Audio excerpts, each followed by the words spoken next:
crazy, bro, to take off damn near a whole city block Yo, that shit from the was water. crazy. And like the Bruh. videos, like the videos that were even hella far, that shit hit them and broke they shit. Right, they was driving. They had some- Watching that shit, they was They driving. look kinda It was close, hella though. far That looked like away, there had to be and some that shit nuclear was shit loose, though and for it to hit everything- 6 miles. It looked nuclear, yo. Nigga, that wasn't It no looked straight propane up tanks, nuclear. nigga. Nah. It was That was alright. wild, because then it said boom, boom, boom, boom. Then it's like something else hit, said boom. And then that shit said, I was like, oh. That shit looked Mission biblical. Impossible. I ain't gonna lie. Yeah, that looked like some Mission Impossible Tom That Cruise looked shit right like there. some Sodom and Gomorrah. Man, there's much to do about everything. Episode 4. This is your player partner Johnny Hines. At Two Shoes on Instagram. I got my guy Zaire here with me. What's good, Z? Bay Area, you know what it is. Possible Beats. Ziggy Holy Wave on Instagram. Possible Beats on Instagram. Let's get it. All right, man. We got what's new in the streets, but before we get to what's new in the streets, we want to send the prayers out to everybody in Beirut. Our prayers and thoughts are with you guys. Yeah. A lot of people, if you haven't been seeing it, a lot of videos have been circulating about the explosion that happened. And we don't officially know the cause exactly about how everything came to pass, but it doesn't really matter. We just want, like I said, want to extend our thoughts and prayers out to everybody affected by the tragedy. Just so you guys know, we love you guys and hope everybody's all right and they pull it through. Absolutely. So moving on, what's new in the streets then? I mean, I guess we can start with Beyonce. Yeah, Black is King. A very, very popular and I guess anticipated documentary on Disney Plus. And I've been hearing a lot of positive things about it, a lot of empowerment, uplifting imagery surrounding African American people. And obviously Beyonce makes a lot of conscious, I guess, content, I would say. And her visuals and imagery has been like elevating the last couple of years ever since she released her visual album. She's definitely been dabbling in a lot of imagery and visuals. So I haven't got a chance to check it out yet, but I've been having a lot of people on my timeline talking about it and how powerful it is and how it's so inspiring. So I haven't got a chance to check it out. Z, what about you? No, I haven't been able to see it. I am a Beyonce fan though, and I have seen a lot of her other stuff, especially like her visual stuff in the last few years. And her stuff is always very. There's a lot of imagery that goes into it, and it's not something that you can always catch in the first watch. Right. Which is why I haven't seen it yet, because I already know it's gonna be a whole lot of stuff I have to break down, Yep. decipher, and I ain't had the time, to be honest. But yeah, Beyonce, I feel like, is like one of the best artists of our generation, and not just because I think people write her off because of her image, like the glam and all of that, and they look at her like she's not really, or she can't be as good as she is, but she's really the best entertainer of our era right now, hands Yeah, down. I think- Videos, performance wise, music wise, there's no one else hitting it on all fronts like that. I It's just don't not. think we'll be able to really put her impact into like her full body of work until after she's like retired and done, because right now she changed the game so much while she was doing it that it doesn't even seem real. It seems effortless. It's like Beyonce, okay, like you're just another person, but she's really not. Like if you really look back at how she changed the game with like her choreography, her impact in music, and you know, doing it on a lot of levels, and then not only Right. having another powerful counterpart next to her and her husband being Jay-Z, she's been able to elevate herself in even different ways that we never foreseen for her. So I haven't got a chance to check it out. I plan to check it out at some point, you know, just to let my daughter just look at it and see, you know, give her some, you know, some better imagery to see some different things outside of animated characters. Right. And then my daughter did love her as Nala in Lion King.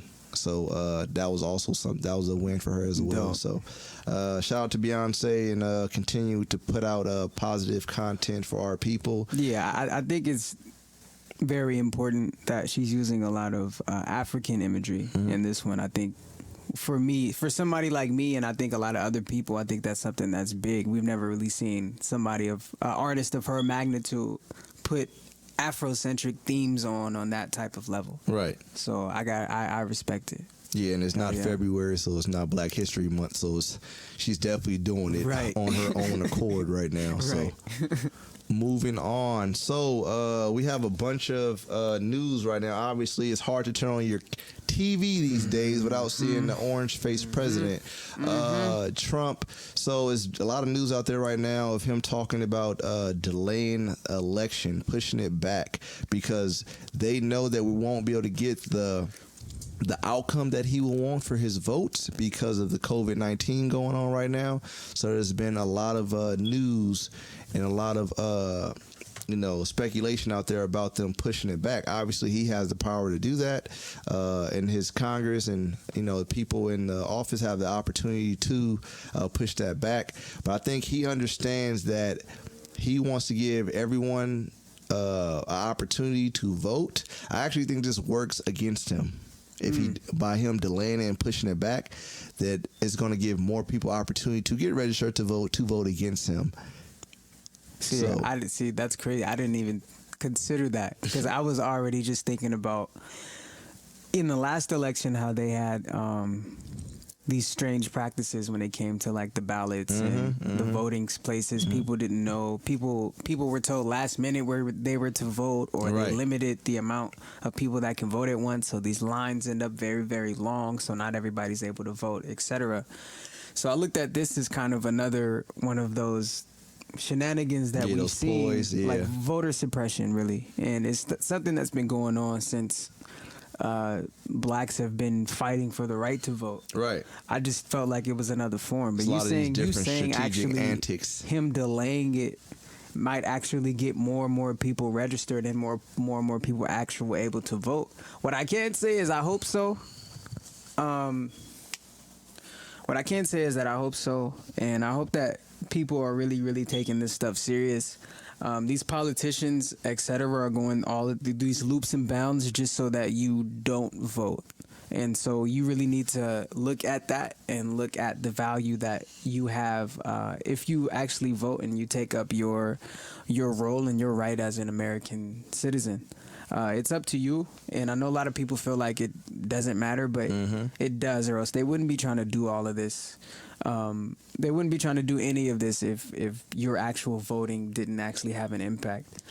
Yeah, and as a person that voted in the Obama election, and then I did not vote in the Trump election with Hillary Clinton, I took the stance of I didn't believe in any of the two candidates, so I didn't feel the need to vote for any of them. So that was my right to. But my grandmother also pointed out, by me not voting, I got the person I least wanted in the White House, because he was winning basically off of his ploy and getting everyone to side with him, with his thought process and obviously his beliefs. So I believe that is going to actually affect him in a negative way by waiting to push everything back, because then more people who will get a better mindset and thought process about this whole thing will come out and actually vote more. Right now, I feel like it benefits him for people. If right now the people race to the polls or they voted the way they're going to vote by mail-in right now, it benefits him now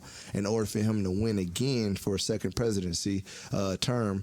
But I think if more people had an opportunity to go vote, then they would come out in droves against him. So that's just my thought process behind it. Well, it is strange though too, because he wants to push the election back, but he wants to push the election back, but he wants to bring the schools back like right now. Yeah, it's backwards.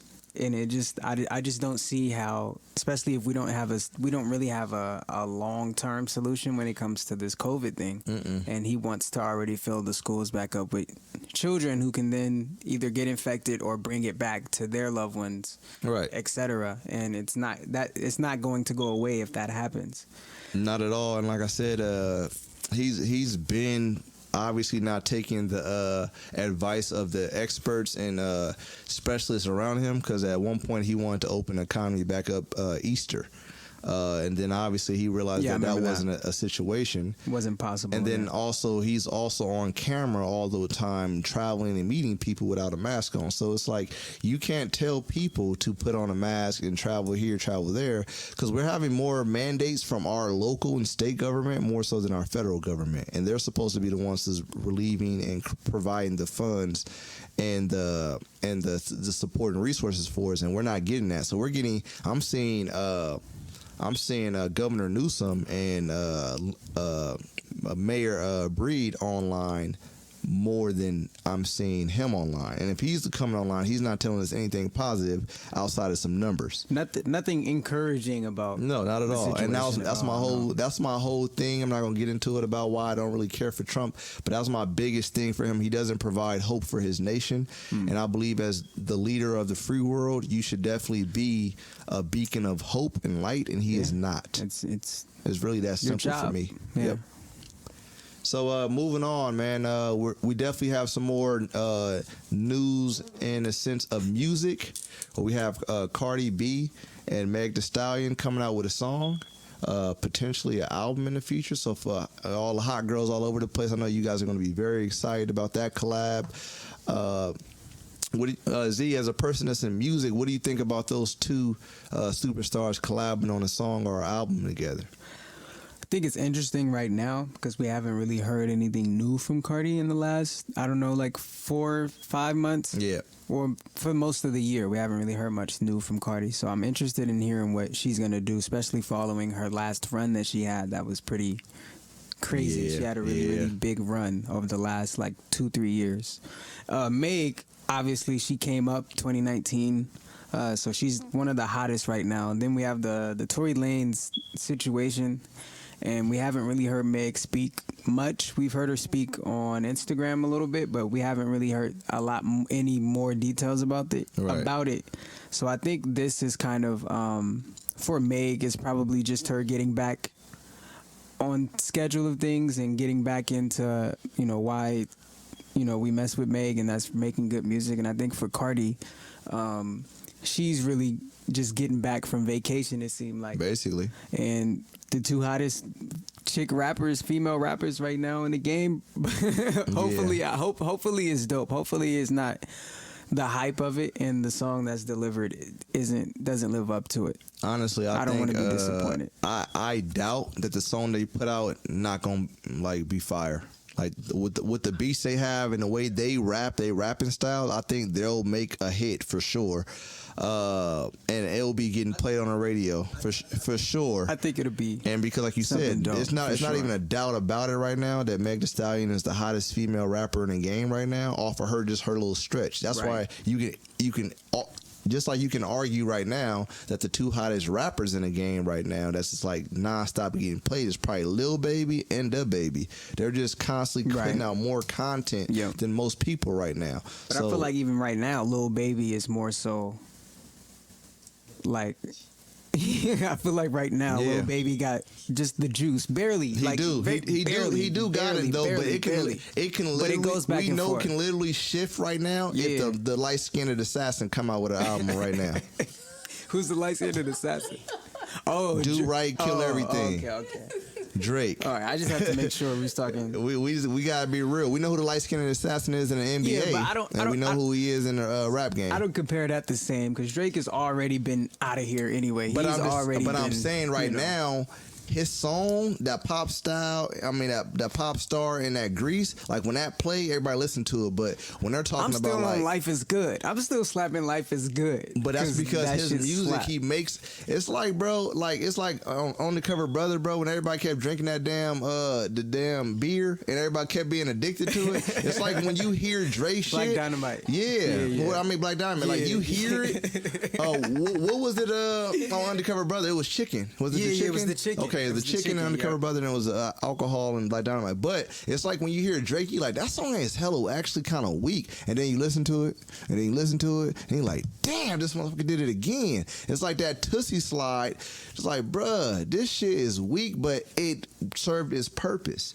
Because every time you come on, it comes on. You have to sing to it. You have to keep listening to it. That's two different things, though. Like something like serving its purpose and something being weak are two different things. I feel like the Tootsie Slide, I feel like is weak. Well, but it did serve its purpose. It served its purpose and the because video it was a TikTok song, so it was one of the most viewed TikToks because of that song. I'm not a TikTok nigga. I don't have the app downloaded as well, but I'm saying for what he for is the kids and played, for what I've seen, for the impact of it that I've seen, there's no way I can deny that. The kids, but it's the like it kids doesn't stop you from playing it constantly right now. I don't play it though. Not you. Oh, okay. But you also don't listen to the radio. Nah, I don't listen to radio. See, that's what I'm saying. So it's like hard. you're literally in a dungeon listening to your own self and other people. I did when I was. Because you're in creative mode. I did when I was, for like 2019, 18, I was listening to radio, just not this year. I just haven't really been on it this year. That's where it's at, because as a person that doesn't have an aux cord in my car right now, 102.5 is on every day. So I'm listening to what's going on. Like, you didn't even know who the Jack Harlow was with the What's Poppin'. Yeah, I didn't hear So that. It's like... I got some catching up to do. Yeah, it's important because you got to have your ear to the streets. But like you said... Don't nod. Right now on the radio, every time I'm going in that car, it's Lil Baby. Yeah. It's Da Baby. It's Meg Thee Stallion. And obviously, like you said, in the last 4 months, Cardi hasn't made any songs, so we're not playing her. Me, it's the internet. It's traffic. Like, I rely on the people that I follow and the people I interact with to get... like new music. So if I see stuff that's popping with them, more than likely I'm gonna check it out. Right. Yeah. That makes sense. Yeah. Like I said, this world is all about trends and what's hot and what's new right now. And right now, that's what's new in the streets. Yeah. So, what are we really getting into today then? Well, came across this clip. I follow a couple other podcasts, and one of the podcasts I follow was $1 Million Worth of Game with Gilly the Kid and Wallow 267. And there was a scenario that he came across stating that he had a woman back in the days when he was signing the Cash Money Records state that he was the father of a child, and he went through the whole process to get the test results just to prove to her and to himself that he wasn't the father of the child. But long story short, speed it up, he stated that he found out at 2 years old, the child was 2 years old, he stated to the mother that he found out that he was not the father of the child. But later on in life, his actual kids met the boy, and the boy at 14 years old is still stating that Gilly the Kid is still his father because obviously the mother hasn't corrected him. So that's very interesting because it's 12 years later and the mother is still telling the child that another man is his dad and he's not.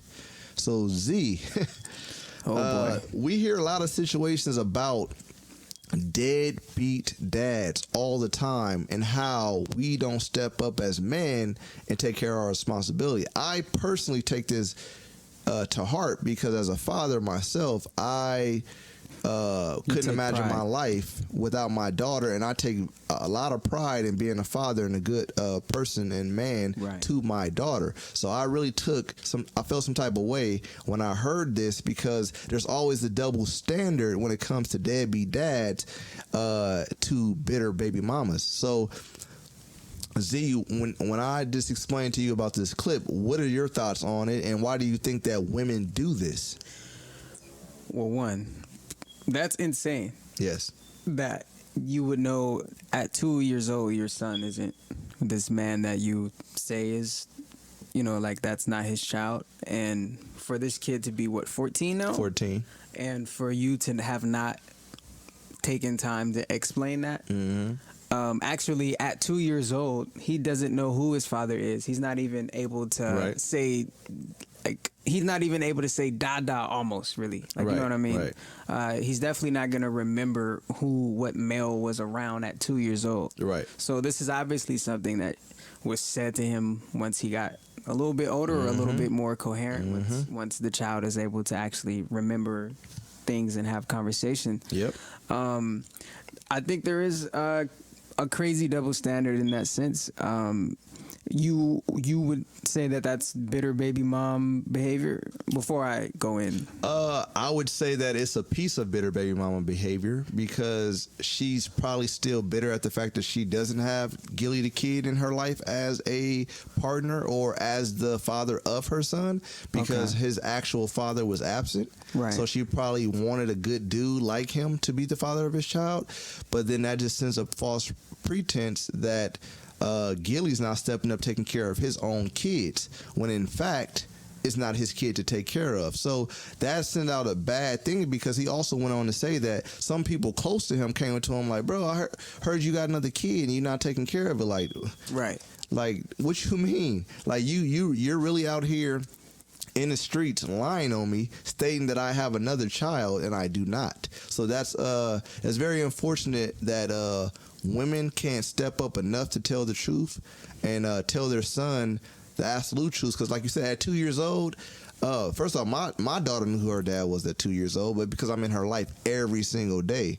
But for you to let your son get older and older and you're still feeding him these lies, that's very unfair and is very traumatizing because he's growing up thinking that his father is just basically up the road or whatever the case may be and doesn't want anything to do with him. And I agree. That's very unfair. And I hope it doesn't become it might already be too late. A situation where the child now resents the mom. Right. And right. I think it points to something else too, where this kid, if this is one thing that he's dealing with his mom telling him his father is this person, and that's right. not the case. What else has she told him that isn't true or isn't what reality is? Right. And he's grown up in this world thinking the wrong things, right. things that just aren't true, isn't what the reality actually is. Yeah. And so I feel bad. I feel bad for the kid in that sense, and I think.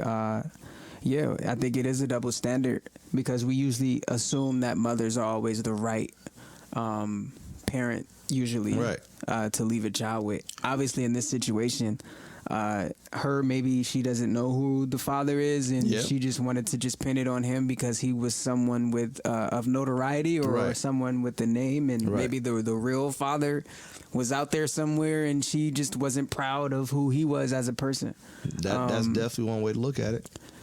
I mean, it's speculative on that front. Yeah, I don't know. We don't know. Yeah, it's just unfortunate, and it's just messed up. Yeah. And I don't like to be in the woman bashing mood, but there's no other way I can look at it. Yeah. Other than it's completely irresponsible. It's completely and it's damaging to you and most importantly your kid. Yeah. So, I think and that was the biggest thing about it too is we just want to be able to point out certain things because I can't say all do this, but there is like this stigma and this stereotype out there that there are it's just deadbeat dads. And I don't want to make it a thing because I think whether you point out a neglected mother or unfit mom or a deadbeat dad, it's still going to be harmful and unhealthy to the child's development and growth. So it doesn't matter what whether it's the female or the dad or the mom or the dad is absent. What matters to me is that piece that the child is not getting.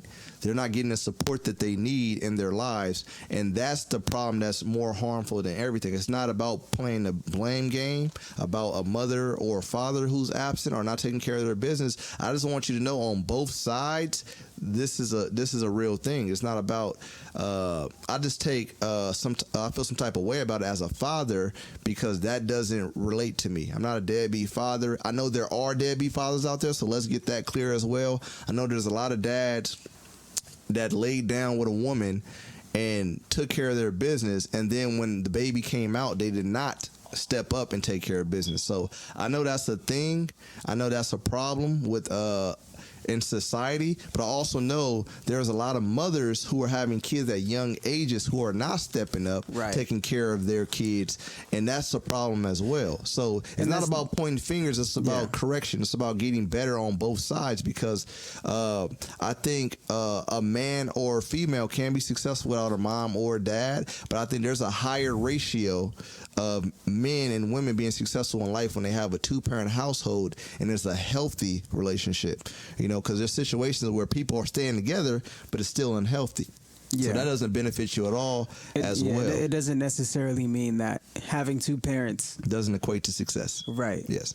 Because you don't know what the environment is. Sometimes one parent situations are Yeah. less toxic, Mhm. and you're able to grow much better out of that type of situation. So Right. yeah, I could definitely see that. I'm not a parent, so I don't really have any children to look after or a way to relate to that. Right. But I mean, being someone who grew up being someone who has parents and Right. who's developed under both of my parents, I understand the severity of or the importance of doing things the right way. Right. And not even doing things perfectly, because you don't have to be perfect to produce your children into meaningful human Yeah. beings. It's And just that there's no perfect way to be a I parent. feel like there's way too much done to ruin people than there is to build them up. Yep. And I think this is one of those. You can't go 12, 14 years. You can't go 12 years of telling your child that someone's their father and having them walk up to that guy and be disappointed and have their heart crushed because they spent all this time believing that this person was their dad. And all the Like, all the mom had it's to do is just be it's honest. just janky. It's Yep. just janky. And if I was the son, I don't know if I would have a relationship with my mom after some shit like that. Just to keep it all the way 100. Yeah, like I said, I don't know. that's gonna be I a don't- tough I situation to don't be in know. for sure. I don't know. So- And like I said, for mothers out there maybe dealing with this situation, it's not for us to tell you wrong or right, but I think in the best position, if you're going to be in this situation, the best form and the best path you can take is honesty. If you give your child that opportunity to at least come to terms with that early, then at least he has more time to heal and grow from that. Right. But if you're just lying to him the whole time, then that makes it very hard for him to kind of release and let that go. Yeah, it prolongs it. It prolongs his ability to grow from potential situation that could have already been dealt with. Yeah. That's what you say. Moving on. So moving on. Question, Z. Yeah. Can men and women be platonic friends? And it's a loaded question. I'm about to get into this real quick. Can men and women be platonic friends? I can answer the first step as yes, because I believe there are definitely different situations with this. So I believe a man and women can be platonic friends if one of the men or the women is ugly. Oh God. Oh shit. If you're never attracted to that friend to begin with, there's never any sexual tension or woulda couldas from that. You already know where you All right. stand. Oh, this where we going with this. It's a piece. It's a piece. And like I said, it really has nothing to do with well, it does have something to do with the attraction part, but I'm saying from my point that I think that men and women can be friends if that one factor for sure is in there.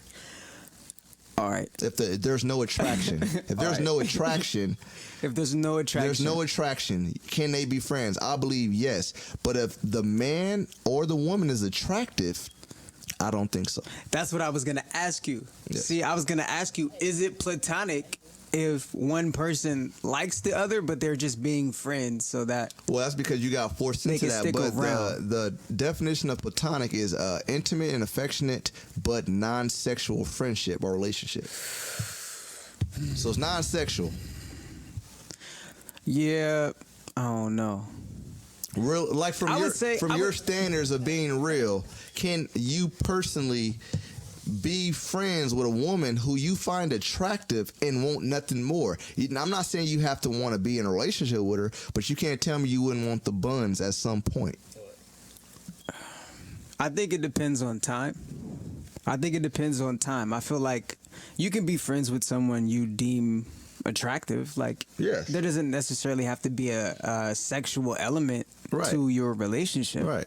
I think that if over time, though, I feel like that can possibly change, especially if, like, we always see, like, the romantic comedies. It's always the dude who's kind of, like, lingering, the homie. Right. And then she's dating all these other dudes. Right. And then she's finally available. And then he's like, hey, you know, I know we friends and all, but... He might kiss her one night, and she might say, "I Right. don't like you like that." You Right. feel me?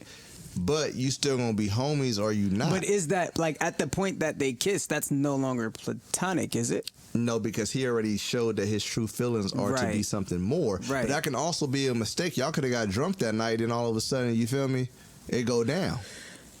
I mean, but that could also point the question of There was something drinking. that- Drinking reveals, like, what you really want. There's your something real, deeper and internal Right. with that makes it very hard for you to have that friendship without that. Right. But my whole point is, like you said, yes, you can get with somebody, you can be friends with somebody that's attractive to you. And in the beginning stages, you're not looking at them that way.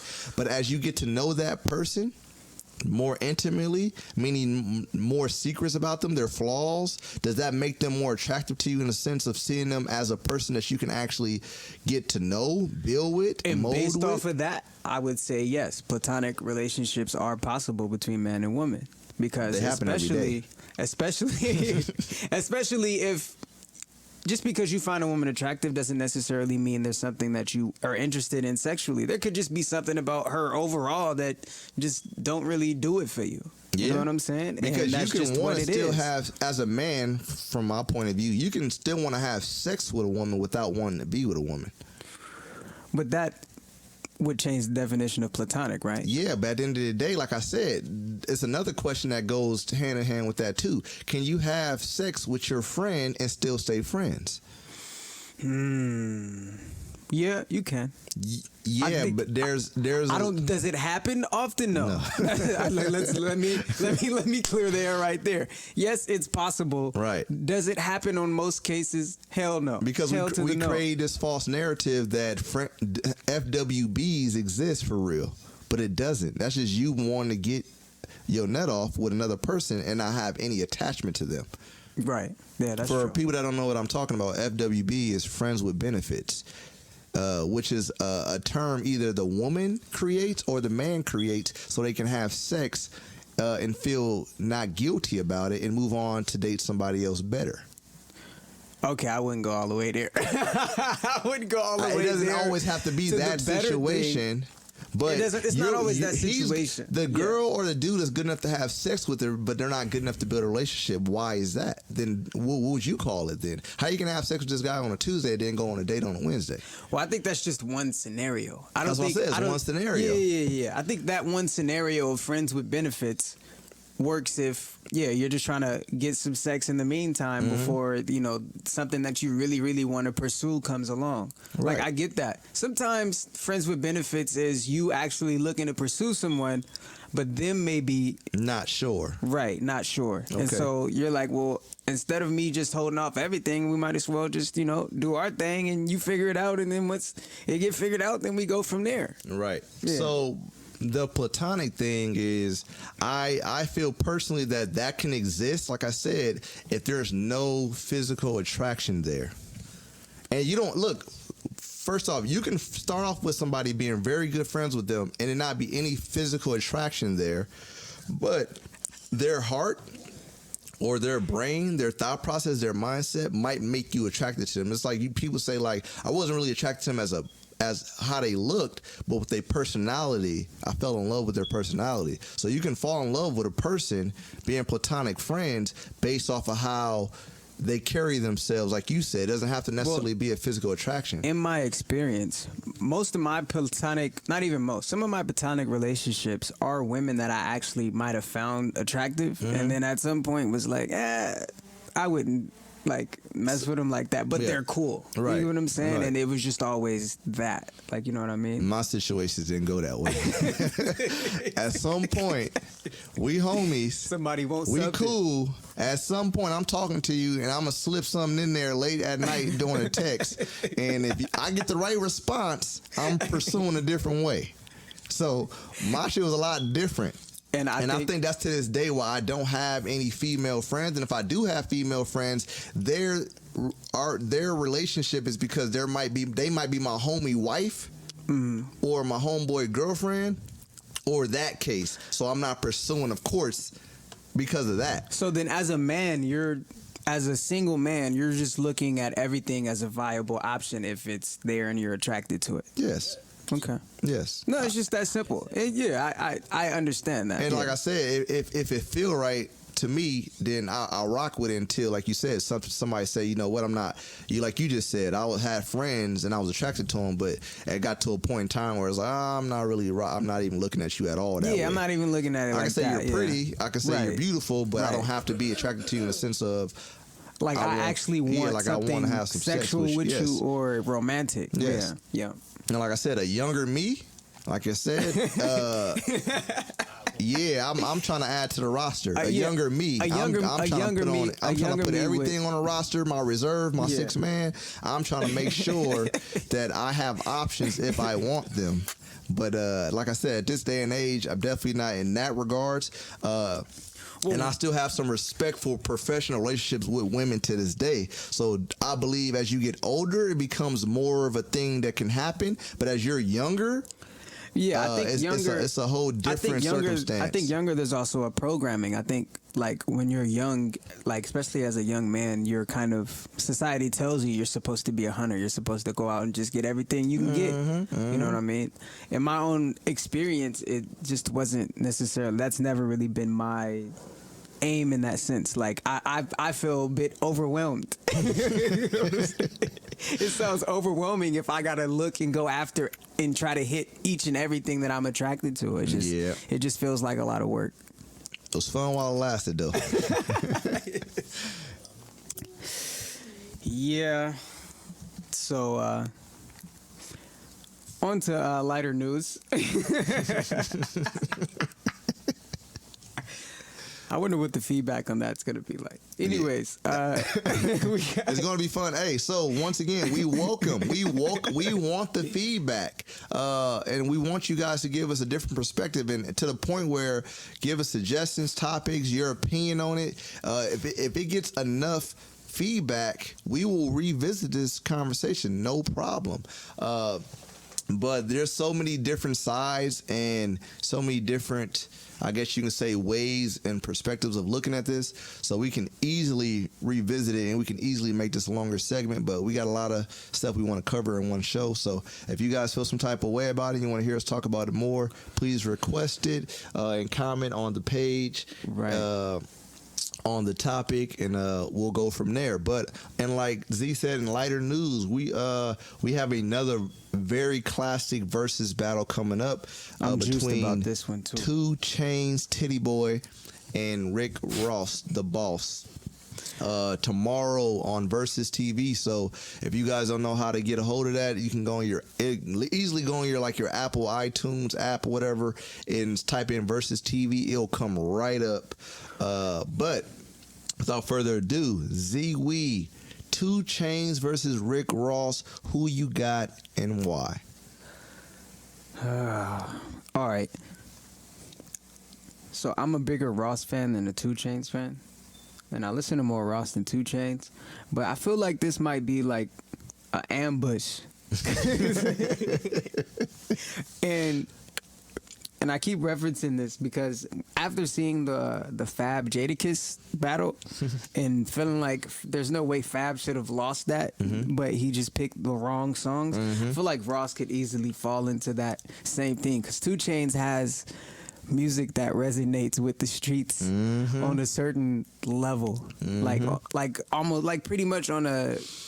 I don't want to compare the two rappers, but I could say on a Jadakiss level, he has a certain resonance when his music is in the streets, and I feel like Ross was that, but I think Ross rose his profile up to that of just a straight up musical rap savant. He's like, I don't know if Biggie was able to live out his career. You know what I mean? He's probably not going to be talking as much drug dealing. He's probably going to be talking more about just his lifestyle and things that he enjoys. Right. And I mean, Ross's beat selection is probably top 5 in hip hop history. It's definitely up there. If it's not in top 5 history, it's definitely in the top 3 It's easily of top 10. all time, or at least, like I said, during this time right now. Well, at this time, he's easily top 3 of this era. All time, he's got to be easily top 10 of rappers' beat selections. And then just the songs that he makes, the songs that culturally are just big. I don't know what's gonna happen with this battle. I don't know what's gonna happen when Rick Ross puts on Ashton Martin music. I don't know what 2 Chainz is gonna do, but I also don't know what Rick Ross is gonna play against 2 Chainz when he pull out Big Booty, you know what I'm saying? Real Southern trap, with it, real yeah, trap with yeah. it. Like, I mean, and Ross got some trap stuff too, but I just Titty Boy's trap stuff is just Different. it's different, and like it's in the hearts of people, and I feel like you got to be able to sway the hearts of people to win the verses. Yeah, man. Definitely. Since Rick Ross has came out, he's definitely been blazing a trail, man. Since that Port of Miami album Right. in 2006, and then ever since then, he hasn't missed a beat. He's only gotten better. Not to mention his mixtapes. And like you said, that Maybach music, man, it's been Poppin'. on record. Like I said, even on the charts and what he's been doing in the music game, he's definitely been elevating himself every single album. And like Zaire said, from going to talking about bricks and using the persona of a Freeway Rick Ross, he definitely has elevated himself and rose and evolved from Rose Ross to the point where at one point in time, he had one of the coldest little groups out with the Maybach music with Wale Right. and Meek Mill. Yeah. And we don't need to go over the history what those other 2 artists have done in the game as well. But man, I'm going to pick Rick Ross to win, but I'm going to say exactly what Zaire said. That do not. It's gonna be close. It's Do gonna not be way be closer surprised than people if 2 Chainz really come out with hit after hit after hit with heat. Not to mention, in the verses we've been seeing, it's not just your hit; it's what Right. you collabed on. think. Right. So your features. So your features on a hot song. And they so both got some crazy features. They Like, I both don't got know some what crazy I don't know features. what if 2 Chainz pull out Mercy. I can't just off top name a Ross song that's just either gonna a draw or beat it. You know what I'm saying? Like, especially 2 Chainz, he had the best verse on the song. You know what I mean? Like, I'm a bride. yeah. So I Yeah, don't know. Like Jordan. man, I'm Juice though. he, It's 2 of my favorite artists. it's not gonna be like you said. It's not gonna be one of those situations where you say, "Oh, look at Ross' catalog. Oh yeah, it's a slaughter." Nah, it's not as- Hold your nah. horses, homie. Hold your Nah. horses. I think this is definitely gonna be a great one to listen to and to zone out to. And they both still young in their prime, where they can actually be up there and they can spit Right. their verses. It Right. ain't gonna be like you lip syncing the whole thing, whatever the case may be. But Right. I'm excited to see this versus tomorrow. On iTunes. I don't know exactly the time it starts tomorrow, but you guys can check it out. It's probably gonna be like 4 Eastern, 5 Eastern, something like that. So or that'd be more so like 8 Eastern, 7 Eastern they time, and that'd be 5 for our time. Yeah. So check it out if you guys get a chance. Also, come on our page. We'll post a couple songs, post a couple polls about 2 Chainz and Rick Ross. You guys tell us what you think. Until next time, ladies and gentlemen, we appreciate y'all. We love y'all. God is love. Love is God. Yeah. We out. Bada bing, bada boom.